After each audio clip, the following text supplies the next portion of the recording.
Web intelligence in big data के unit 3 और 4 के पीवाईक्यू देख लेते हैं। ये जनरली 2018 से लिए गए हैं और इसमें मैंने यूनिट 1 के भी कुछ क्वेश्चन इंक्लूड करे हैं जिससे कि रिवीजन अच्छी हो जाए।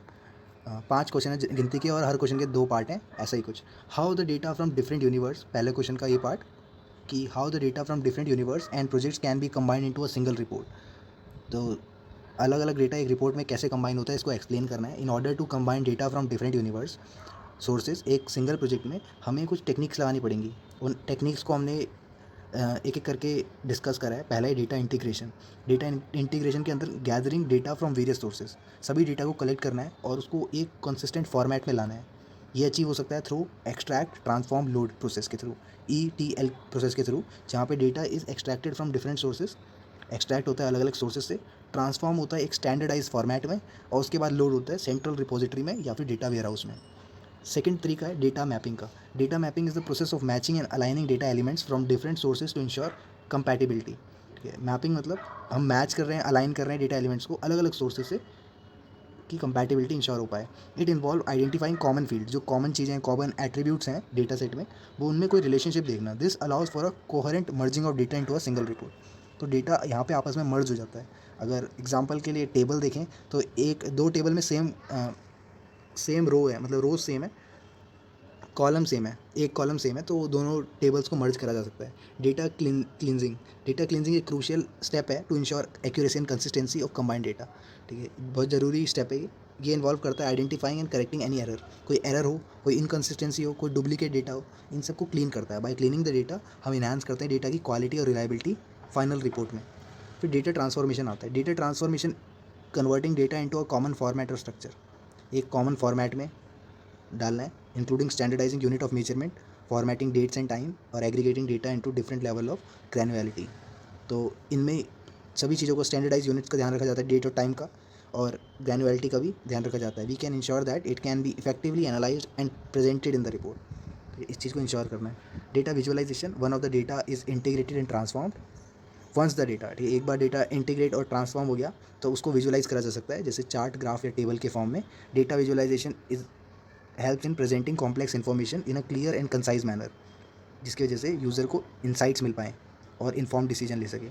बाय एम्प्लॉइंग दिस टेक्निक्स, इन टेक्निक्स का यूज़ करके data from various universe sources और project can be combined effectively. तो इन टेक्निक्स को देख के हम अच्छे से डेटा कंबाइन कर सकते हैं, जिसकी वजह से हम बढ़िया रिपोर्ट फाइल बना पाएँ। It enables organisations to gain holistic view of data. तो पूरा अच्छे से व्यू मिलता है, आइडेंटिफाई पैटर्न, ट्रेंड और रिलेशनशिप, जिससे कि वो डेटा ड्रिवन डिसीजन ले पाएँ। सेकेंड पार्ट था मैप रिड्यूस। क्या होता है, due to which characteristic it is called a programming model for handling large data set. ठीक है, और ये YARN, HDFS, INIT, mapper, shuffle और सॉर्ट रिड्यूसर को एक्सप्लेन करना है 6.5 मार्क्स का। तो मैप रिड्यूसर एक प्रोग्रामिंग मॉडल है that is designed for processing and analysing large data set. जब बड़ा डेटा सेट आता है तो उनको प्रोसेस करने के लिए कुछ मॉडल का यूज़ करा जाता है, कुछ सॉफ्टवेयर का यूज़ करा जाता है। तो मैप रिड्यूसर उस मॉडल में बिलोंग करता है in distributed computing environment. 2 steps हैं इसके, map stage and reduce stage. तो map reduce is often used in conjugation with Hadoop framework which provide necessary infrastructure to execute map reduce job। तो map reduce job में को execute करने के लिए कोई फ्रेमवर्क बनाए तो उसका नाम Hadoop फ्रेमवर्क है, जहाँ पे हम मैप रिड्यूस जॉब्स को आराम से एग्जीक्यूट कर सकते हैं। कैरेक्टरिस्टिक क्या है मैप रिड्यूस के, क्योंकि जिसकी वजह से वो हैंडल कर पाता है लार्ज डेटा सेट को। पहला है स्केलेबिलिटी। मैप रिड्यूस एक highly scalable, allowing it to process and analyse massive amount of data. ठीक है, तो मैप रिड्यूस एक हाईली स्केलेबल मॉडल है जो अलाउ करता है प्रोसेस करना, एनालाइज करना बहुत ज़्यादा data. The workload across multiple machines in cluster. ठीक है, तो पैरेलल में चलता है काम, जैसे कि हम एक वीडियो में डिस्कस कर ही चुके हैं पहले की। This enable efficient processing of large data set in parallel. Fault tolerance. ठीक है, फॉल्ट को टॉलरेट करना। Map reduce is design to handle failures. जो फेलियर्स होते हैं that may occur in distributed computing environment, it automatically handle failures by redistributing the workload. तो जब भी कोई फेलियर होता है, वो मैंने तुम्हें सेकंड पार्ट एक बार उस वीडियो को देख लेना जो इससे पहले बनाई हुई है, उसमें ज़्यादा क्लियर हो जाएगा कि ये फेलियर को किस तरह से टैकल करता है कंप्यूटिंग इन्वायरमेंट में। It automatically handle failure by redistributing the workload. तो जो भी प्रॉब्लम आती है उसको रीडिस्ट्रीब्यूट कर देता है दूसरे अवेलेबल नोड्स को, जिसकी वजह से कंपटीशन कंटिन्यू रहती है बिना इंटरप्शन के। अच्छा, मैप रिड्यूस में कुछ टर्म्स थी, उनको भी एक्सप्लेन कर लेते हैं। यान यानी येट अनदर रिसोर्स नेगोशिएटर। यान इज़ अ की कंपोनेंट ऑफ हैडूप सिस्टम। ठीक है, हैडूप का एक की कंपोनेंट है। It is responsible for resource management in job scheduling. ठीक है, जॉब शेड्यूलिंग, ये HDFS यान, ये दोनों क्या है यूज़ होते हैं। देखो किस तरह से यान जो है वो रिसोर्स मैनेजमेंट के काम आता है और जॉब शेड्यूलिंग के काम आता है। YARN enables efficient allocation of resource to different map reduce task. ठीक है, यान की वजह से हम मैप रिड्यूस टास्क को अच्छे से कर पाते हैं। मैप रिड्यूस जो था इनिशियली जो हाडूप में जब पहले आया था तो उसमें उसका एक और काम था रिसोर्स मैनेजमेंट का, मगर जैसे जैसे डेटा ज़्यादा होता गया और हमारे पास कंसिस्टेंसी बढ़ती गई, हमें प्रॉब्लम होने लगी। इस वजह से येट अनदर रिसोर्स नेगोशिएटर को इंट्रोड्यूस करना पड़ा कि रिसोर्स मैनेजमेंट का काम अलग से हो पाए। ठीक है, तो YARN enable efficient allocation of resource to different map reduce task, जिसकी वजह से वो ऑप्टिमाइज यूज़ कर सके क्लस्टर रिसोर्सेज का। फिर है हेडूप distributed file system, HDFS। Hadoop distributed file system is distributed file system that provide reliable and scalable storage। तो ये फाइल सिस्टम है जो स्टोरेज के काम आता है बिग डेटा एप्लीकेशंस की। It breaks the data into blocks and replicates them across multiple machine. तो डेटा को पहले ब्लॉक्स में चंक्स में डालता है, उसके बाद मल्टीपल मशीन में क्लस्टर कर देता है to ensure fault tolerance and high availability. Input in map reduce model, the input to a job is divided into fix size splits. Input जो होगा फिक्स साइज स्प्लिट्स में होगा और हर स्प्लिट जो होगा वो प्रोसेस होगी एक सेपरेट मैपर के थ्रू। मैपर क्या होता है? Mapper responsible for processing the input data. ठीक है, अभी बताया कि जो हर एक स्प्लिट होगी वो प्रोसेस होगी मैपर के थ्रू, तो प्रोसेस करने का काम मैपर का है। Input data and generating intermediate key value pairs, key value pairs बनाना। Each mapper operates on a subset of input data. एक इनपुट डेटा का सबसेट होता है, उस पर ऑपरेट करता है by applying a specific computation और ट्रांसफॉर्मेशन। उसके बाद शफल एंड सॉर्ट आता है। तो after mappers have completed their task, the intermediate key value pair are shuffled and sorted based on the key के बेसिस पे वो काम होता है। ठीक है, की वैल्यू पेयर एक बार बन जाता है तो सफल और सॉर्टिंग हो पाती है। This process group together all the values associated with each unique की। रिड्यूसर का काम क्या है कि ये रिड्यूसर रिसीव करता है shuffle and sorted key value pairs को as input and perform the final aggregated और कंप्यूटेशन। तो रिड्यूसर का काम क्या है? पहले तो रिसीव करेगा इस शफल डेटा को, सॉर्टेड की वैल्यू पेयर्स को, उसके बाद फाइनल एग्रीगेशन और कंप्यूटेशन करेगा। The reducer combine the value associated with each unique key and produce the final output as the map reduce job. तो मैप रिड्यूस का जो final output है वो रिड्यूसर लाता है। Map reduce allow with its along with its associated terms. ठीक है, यान HDFS init map schedule sort सफल सॉर्ट रिड्यूसर, ये सब पावरफुल फ्रेमवर्क प्रोवाइड करते हैं।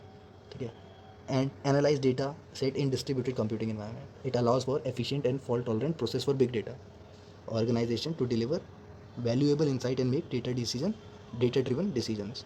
तो जब भी मैप रिड्यूसर के बारे में बात आएगी, रिड्यूस के बारे में बात आएगी और हेडूप से रिलेट होगा तो ये सब के बारे में तुम लिख सकते हो। Differentiate between classification and clustering, तो ये हमारा अपर हैंड होगा अगर मशीन लर्निंग से कुछ आता है तो। ये क्लासिफिकेशन क्लस्टरिंग प्रोसेस को डिफ्रेंशिएट करना है और लिस्ट 2 क्लासिफिकेशन क्लस्टरिंग टेक्निक्स।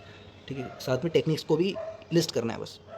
तो क्लासिफिकेशन क्लस्टरिंग जो है फंडामेंटल प्रोसेस है डेटा एनालिसिस का, but they serve different purpose. Classification क्या है? एक सुपरवाइज लर्निंग प्रोसेस है where the goal is to assign predefined labels और कैटेगरीज। प्री डिफाइंड लेबल और कैटेगरीज को असाइन करना है बेस्ड ऑन देयर फीचर्स। तो ये क्या सुपरवाइज टेक्निक है, ये लेबल डेटा सेट की रिक्वायरमेंट है, यानी एक तरह से सुपरवाइज अनसुपरवाइज में डिफरेंस पूछ लिया। Where the input data points are already assigned, input data point पहले से असाइन है टू अ स्पेसिफिक क्लास और category. Classification algorithm learn from the label data to build a model. ठीक है, वो एक लेबल डेटा से सीखते हैं, समझते हैं, एक मॉडल बनाते हैं जो कि प्रेडिक्ट कर सके क्लास लेबल्स को अनसीन डेटा की। एग्जाम्पल के लिए जैसे स्पैम डिटेक्शन में होता है, तो given a data set of emails labelled as spam और not, a classification model can be train to predict whether incoming emails are spam और नॉट। तो जैसे स्पैम और नॉट स्पैम ये क्या क्लासीफाई कर दिया हमने, एक लेबल दे दिए है ना। तो क्लासिफिकेशन मॉडल क्या करेगा? ट्रेन करेगा ऐसी चीज़ों को प्रिडिक्ट करने में। ठीक है, उनके कंटेंट क्या है, सब्जेक्ट क्या है, फीचर्स क्या है, उस बेसिस पे। क्लासिफिकेशन टेक्निक्स के एग्जांपल क्या? Decision tree, logistic regression, SVM, naive base या के नियरेस्ट नेबर्स। क्लस्टरिंग क्या है? एक अनसुपरवाइज्ड लर्निंग है जहाँ पे गोल क्या होता है? ग्रुप करना है सिमिलर डेटा पॉइंट्स को एक साथ। It does not require label data और प्री डिफाइंड कैटेगरीज। तो यहाँ लेबलिंग की ज़रूरत नहीं पड़ती है, बल्कि ये डिस्कवर करता है अंडरलाइंग स्ट्रक्चर और रिलेशनशिप को। Clustering algorithm partition the data into groups और क्लस्टर बेस्ड ऑन सिमिलैरिटी और डिफरेंट फीचर्स। ठीक है, तो वो पार्टीशन करता है डेटा को या ग्रुप करता है जिनकी सिमिलैरिटी उनके फीचर्स में जो है।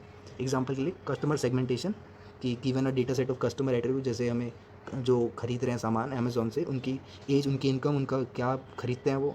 क्लस्टरिंग एल्गोरिथम इन चीज़ों को ग्रुप करती हैं और सिमिलर कैरेक्टरिस्टिक के बेसिस पे मार्केट सेगमेंट करती हैं।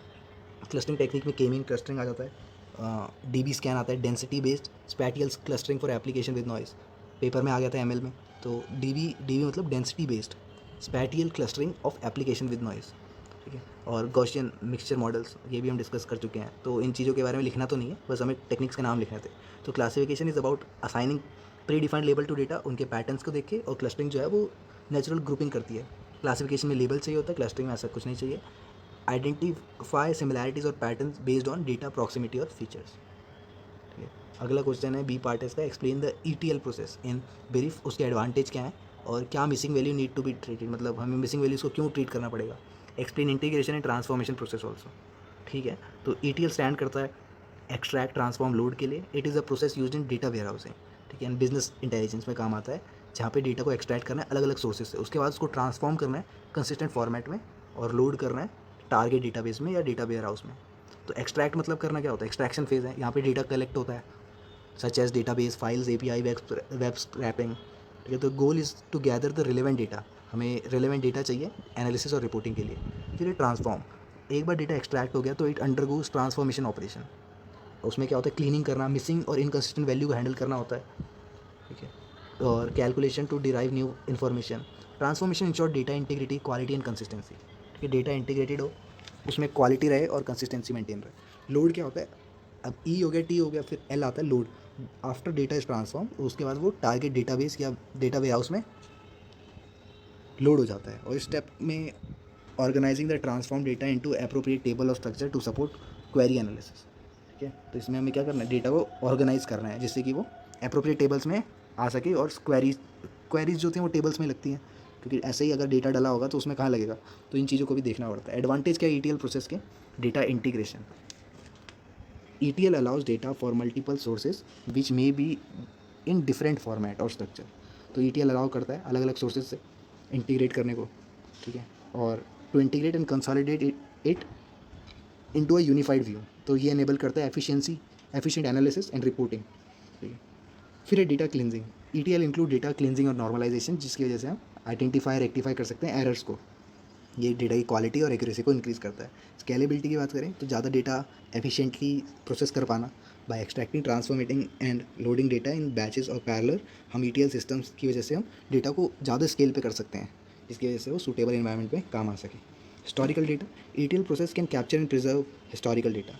तो by extracting data from different time period, organization can perform trends analysis. ठीक है। तो अगर हम हिस्टोरिकल डेटा प्रिजर्व करके रखेंगे तो हम ट्रेंड देख सकते हैं कि पहले क्या था और उसके बाद क्या चेंजेस टाइम के साथ हुए हैं, आफ्टर इन्फॉर्म डिसीजन लिए जा सकें। अच्छा, मिसिंग वैल्यू की ट्रीटमेंट क्यों ज़रूरी है, क्वेश्चन में अगला पार्ट ये था। तो missing value in data can arise due to various reason, जैसे डेटा एंट्री एरर्स, एंट्री करने में दिक्कत हो, सिस्टम फेलियर हो, या इंटेंशनल ओमिशन भी हो सकता है मिसिंग वैल्यू होने का। It is important to treat missing value before analysis because they can impact accuracy and reliability of insights. ठीक है। तो मिसिंग वैल्यूज़ को हैंडल करना ज़रूरी है।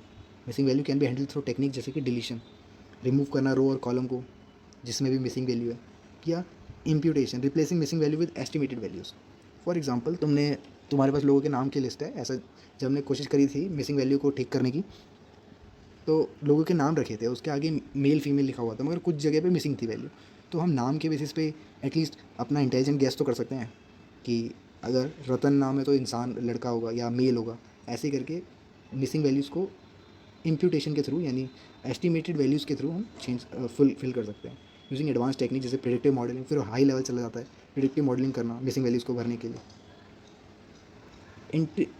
इंटीग्रेशन एंड ट्रांसफॉर्मेशन, तो integration refer to the process of combining data from different sources which may have very format structure and data types. ये involve करता है mapping data element from different sources to common schema ensuring consistency और compatibility. ये तो integrate करना यानी combine करना, और ये इन्वॉल्व करता है मैपिंग करना, जिसकी वजह से डेटा में कंसिस्टेंसी और कंपैटिबिलिटी रहे। फिर transformation involve applying various operation to the integrated data. Transform कर रहे हैं चीज़ों को यानी मॉडिफाई कर रहे हैं, तो उसमें data cleansing, normalisation, aggregation, calculation of derived measures, applying business rules, ये सब आ जाता है।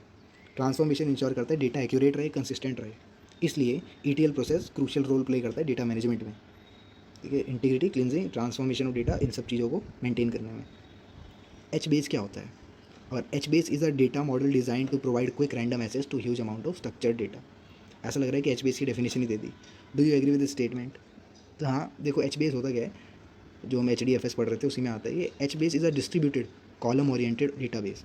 ठीक, कॉलम के बेसिस पे काम हो रहा है, column oriented database that run on top of Hadoop distributed file system. तो एच बेस का यूज़ करके हम ऐसे डेटाबेस का यूज़ करते हैं जो कि लार्ज स्केल चीज़ों को हैंडल कर पाए, structure data and provide real time read and right ऐसे। तो एच बेस ऐसी जगह है जहाँ पे तुम फ्रीक्वेंटली कोई भी ज़्यादा डेटा चाहिए होगा इतने सारे डेटा में से, तो फ्रीक्वेंटली एक्सेस कर पाओ या क्विकली एक्सेस कर पाओ। तो एग्री करते हैं स्टेटमेंट से कि H base is a data model design to provide quick random access. ठीक है, मतलब क्विक रैंडम तुरंत मिल जाए और हम कोई भी आर्बिट्री कोई भी चीज़ ले सके डेटा में से to a huge amount of structure data. For example एक फ़ाइल आती है तुम्हारे पास 6000 पेज की, उसमें से तुम्हें अपना कॉलेज का नाम ढूंढना है तो क्विकली नहीं मिल पाता है ना। इस चीज़ को आसान करता है एच बेस। तो H base is design to handle huge amount of data ranging from terabyte to petabyte. तो बहुत कम पेजेस हैं, हम टेराबाइट पेटाबाइट का डेटा भी क्विकली एक्सेस कर सकते हैं। It can scale horizontally by adding more servers to the cluster. तो ये स्केल करता है allowing to accommodate large data set, ठीक है, जिससे कि और ज़्यादा डेटा सेट आ सके। प्रोवाइड करता है quick random access to data due to its columnar storage structure. Column के बेसिस पे स्टोर कर रहा है तो क्विकली एक्सेस होता है। It store data in a column families और हर column can be accessed independently. ठीक है, कॉलम फैमिलीज पे के बेसिस पे ये स्टोर करता है और हर कॉलम इंडिपेंडेंटली एक्सेस होता है, enabling fast retrieval of specific data. ठीक है, फिर H B support high throughput और लो लेटेंसी। लो लेटेंसी यानी कम डिले, जल्दी काम होना। ठीक है, डिले कम होना यानी लो लेटेंसी, और हाई थ्रूपुट यानी जल्दी ऑपरेशन होना। Make it suitable for application that require real time data का एक्सेस। फिर with its built in replication fault tolerance architecture, खुद ही रेप्लिकेशन और फॉल्ट टॉलरेंस आर्किटेक्चर है एच बी एस की वजह से इंश्योर करता है डेटा अवेलेबिलिटी। डेटा मिलेगा और रिलायबिलिटी कंसिस्टेंट मिलेगा even if the face of hardware failure और नेटवर्क इशू। ठीक है, अगर हार्डवेयर फेलियर और नेटवर्क इशू होता है तब भी डेटा मिलेगा। एच बेस और एच डी एफ एस के बीच में डिफ्रेंशिएट करना है। और हॉरिजॉन्टल स्केलेबिलिटी से आप क्या समझते हैं, how storage mechanism works in H base, ये सब एक्सप्लेन करना है 6.5 मार्क्स में।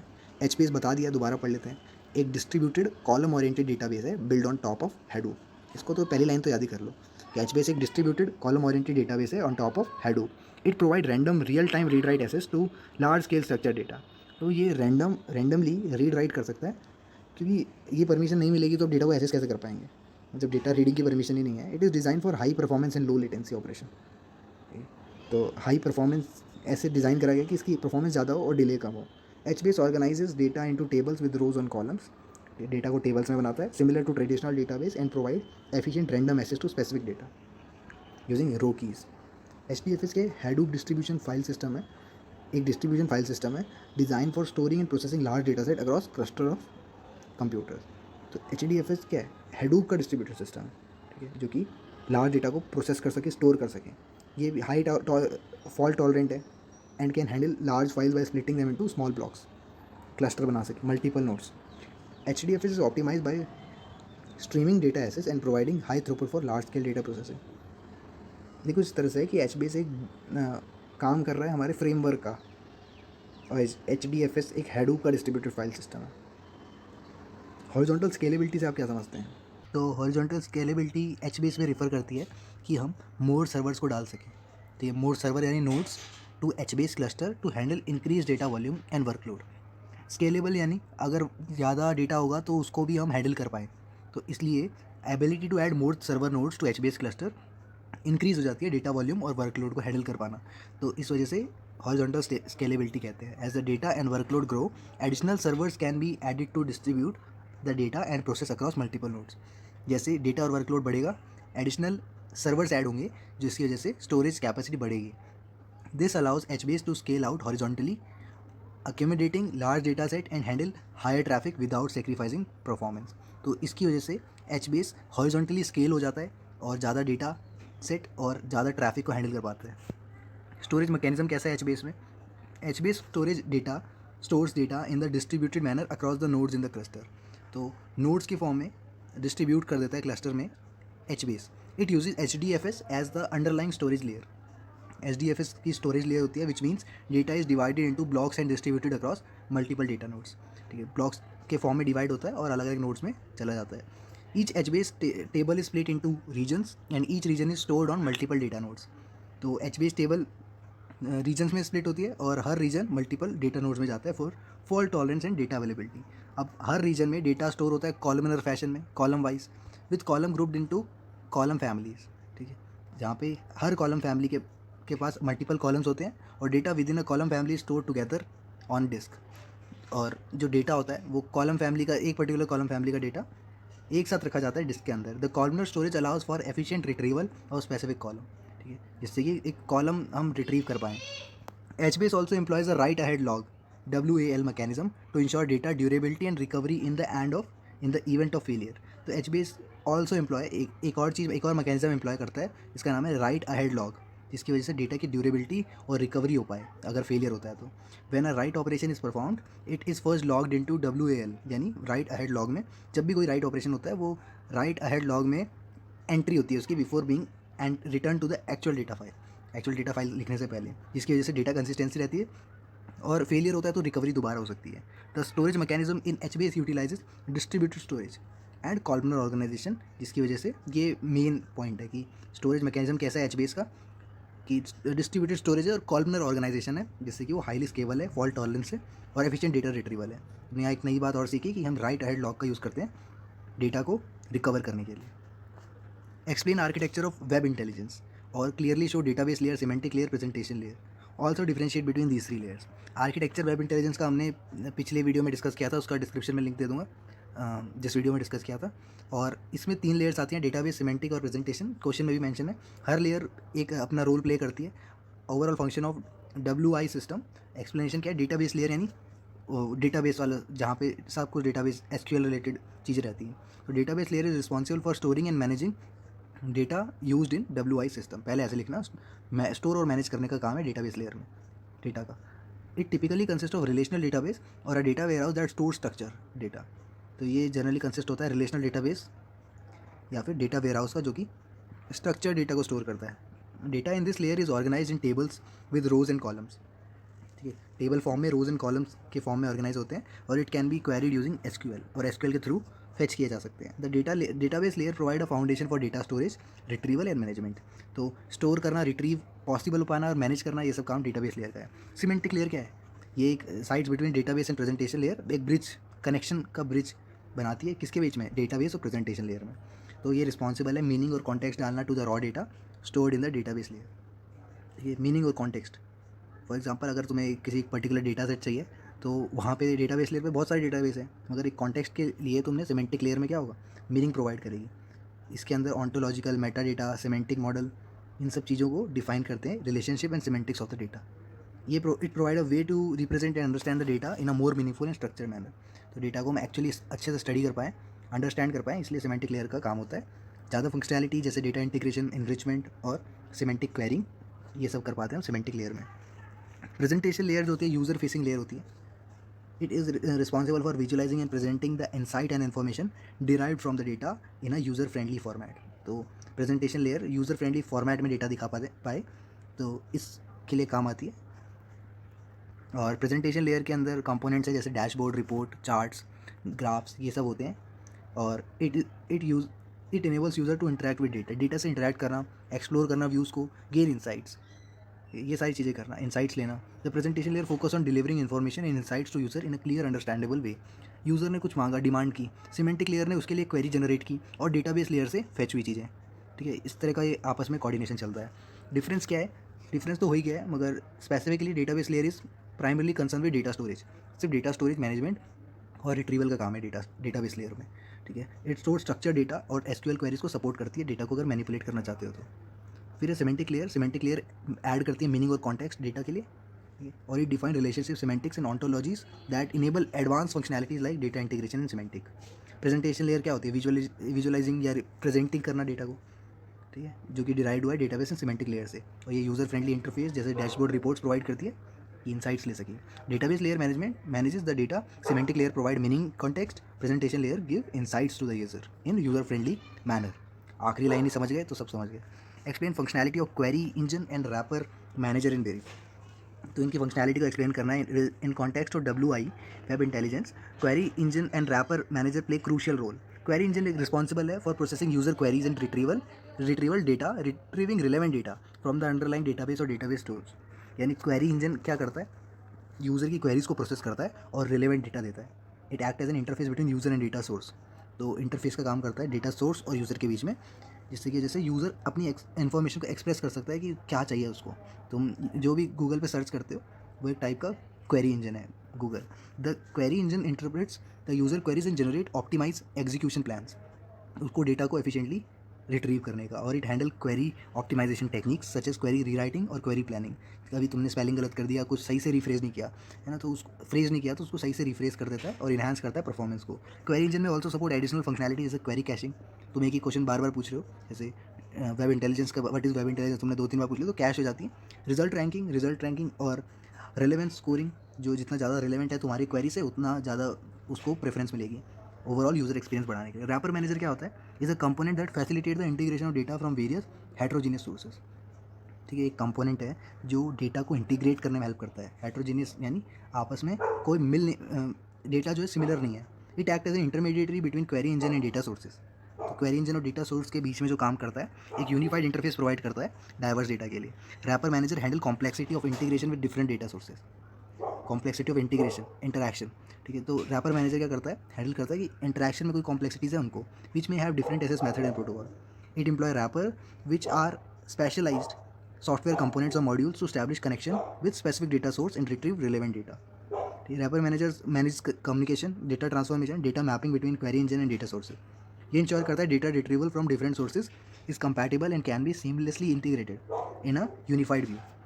सो क्वेरी प्रोसेस करता है यूज़र की, क्वेरी इंजन प्रोसेस करता है यूज़र की क्वेरीज को, अंडरलाइन डेटा सोर्सेज, और रैपर मैनेजर हैंडल करता है इंटीग्रेशन ऑफ हेट्रोजीनियस डेटा को और एक यूनिफाइड इंटरफेस प्रोवाइड करता है डेटा रिट्रीवल के लिए। ठीक है, तो इंटीग्रेट करता है हेट्रोजीनियस डेटा को, अलग अलग डेटा को आपस में, और एक यूनिफाइड इंटरफेस प्रोवाइड करता है कि डेटा लिया जा सके।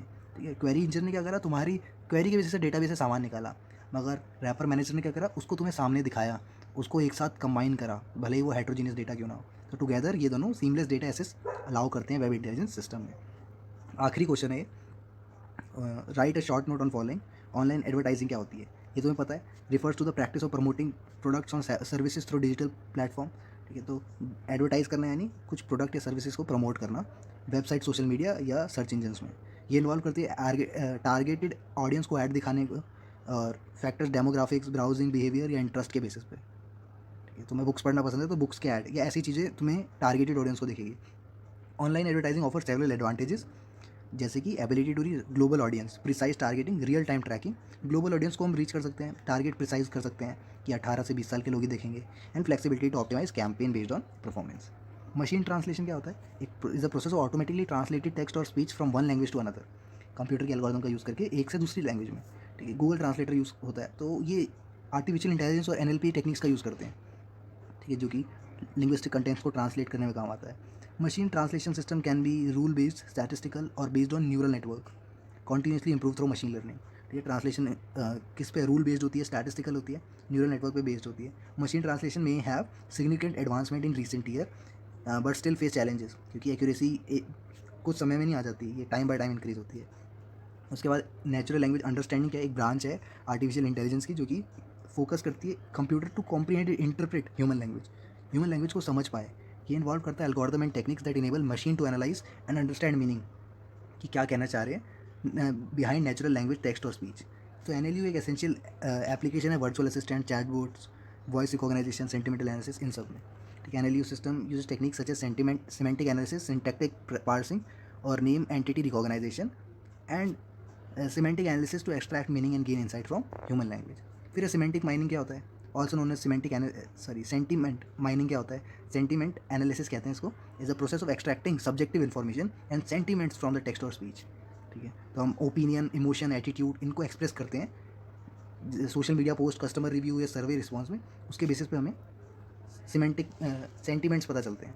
Sentiment mining technique use NLP and machine learning algorithm, कि वो पॉजिटिव है, नेगेटिव है, न्यूट्रल है। ठीक है, जैसे गूगल कोई ऐप डाउनलोड करते हैं तो रिव्यू देते हैं उसका, तो उसका कंपनी को कैसे इंसाइट मिलता है कि लोग ऐप से खुश हैं या नहीं, तो वो सेंटीमेंट माइनिंग करते हैं।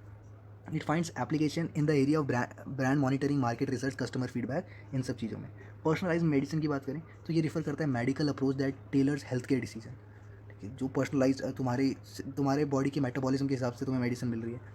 ठीक है, तुम्हारे जो जितने भी तुमने अभी तक टेस्ट करवाए हैं, यूनिक कैरेक्टरिस्टिक हैं तुम्हारे, genetic makeup, lifestyle, medical history, सबके बेसिस पे पर्सनलाइज मेडिसिन मिल रही है। तो प्रोवाइड करती है ज़्यादा एक्यूरेट डायग्नोसिस को, क्योंकि कभी वेट का भी कुछ हैवी डोजेज सहन नहीं कर पाते, तो उनके लिए सबके लिए चीज़ें नॉर्मलाइज रहती हैं, मगर पर्सनलाइज करने की वजह से ज़्यादा एक्यूरेट डायग्नोसिस होगा, रिस्क प्रिडिक्ट करा जा सकता है और टारगेटेड ट्रीटमेंट मिलेगा। हर पेशेंट को। Personal medicine rely on advancement in genomics, bio informatics, data analytics, इन सब चीज़ों की एडवांसमेंट के बेसिस पे होता है। और potential to revolutionize health care by improving patient outcome, reduce adverse effect and optimizing resource allocation. तो यही था हमारा पर्सनल मेडिसिन। तो ये हो गए क्वेश्चन हमारे यूनिट 3 और 4 के।